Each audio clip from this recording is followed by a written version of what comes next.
Okay, real talk.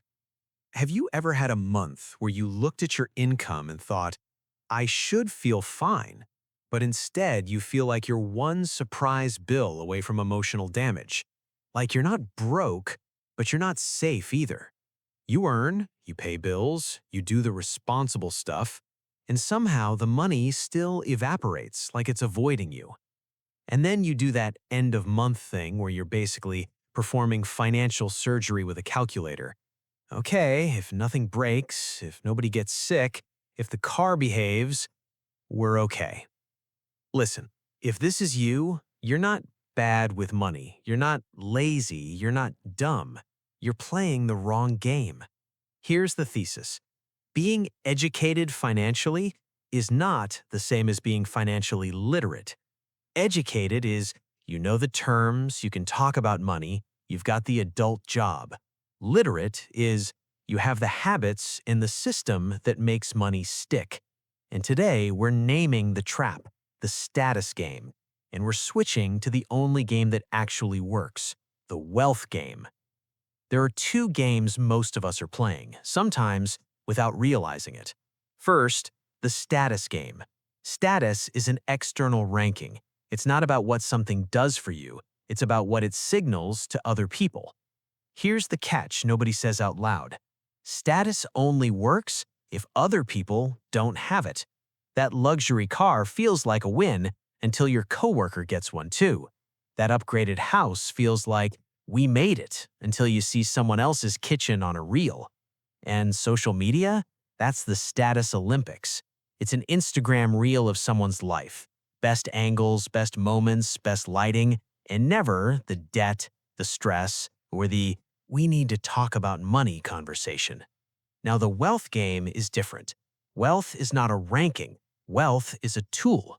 Wealth buys time, options, freedom, power over your schedule. And wealth is mostly unsexy, unphotographable. Emergency fund, maxed out retirement or pension, index funds quietly compounding, low debt, high flexibility. Nobody posts that, but that's the stuff that changes your life. Before we touch math, we have to touch psychology because money decisions are rarely about numbers, they're about identity. People will have an opinion no matter what you do. Buy the nice car? Must be nice. Drive the old car? Are you okay? Rent? Throwing money away. Buy? Overpaid. Terrible time to buy. So here's the uncomfortable truth. If we let other people's opinions budget our money, we'll stay stuck forever. We have to get laser focused on our values. Here's the exercise. Write down your top 5 priorities, not expenses, priorities. Health, learning, family, freedom, stability, time, travel, faith, whatever is true for you. Now, pull up your last 30 days of spending and ask, does our money match what we say matters? Because here's the magic trick. You can feel richer without earning more by cutting what doesn't matter to you and doubling down on what does. That's not being cheap, that's being aligned.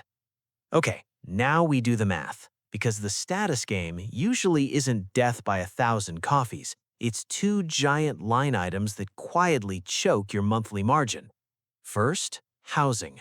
Housing is the biggest status decision most people will ever make. And here's what's wild. NAHB's Cost of Housing Index found that in Q4 2024, a family earning the nation's median income needed 38% of its income to cover the mortgage payment on a median-priced new home and 37% on a median-priced existing home. So if you're spending more than that, it makes total sense you feel squeezed, no matter how good your salary is. And here's the part that messes with us. The upgrade is always framed as just a little more per month, but monthly is a hypnotist. Lifetime is the truth. Simple example. If a slightly cheaper home saves $800 a month, that's $9,600 a year. Over 30 years, that's $288,000 before you even count the fact you can now invest that cash flow. Second, cars. Cars are the status game's favorite because they're visible, but depreciation is basically money evaporating. A common depreciation pattern is that after 1 year, a new car can be worth about 20% less, and by year 3, around 42% less. So let's compare. New car, $45,000. 3-year-old version, $27,000. That's $18,000 saved for basically the same job, getting you places. Now we have to talk about the leak that makes all of this harder: high-interest debt. Think of your finances like a hot water bottle. Investing adds heat, but credit card interest is a hole in the bottle. Investopedia tracked the median average credit card interest rate at 23.99% APR in August 2025. So if we're hoping for long-term market growth around the high single digits, but we're paying 20+% in interest, we're trying to fill a bathtub with the drain open. So, what do we do, practically? Not move to a cabin and eat lentils forever. We're not doing financial cosplay. We're doing systems. First, tiny habits. Getting ahead is rarely one big move. It's tiny habits that you can repeat when you're tired, busy, and human. Second, the 30-minute money date.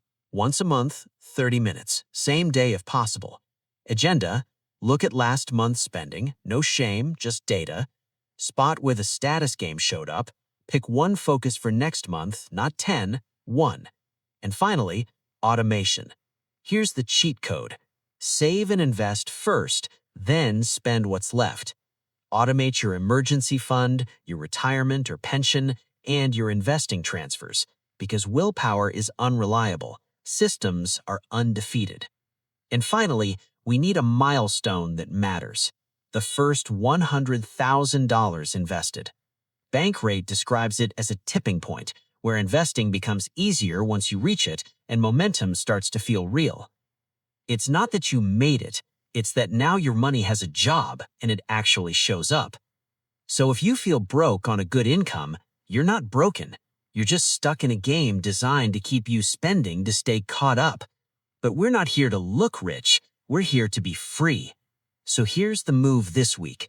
Pick one status game expense and redirect it into the wealth game. And if you want accountability, comment "switch" and tell us the one thing you're cutting first.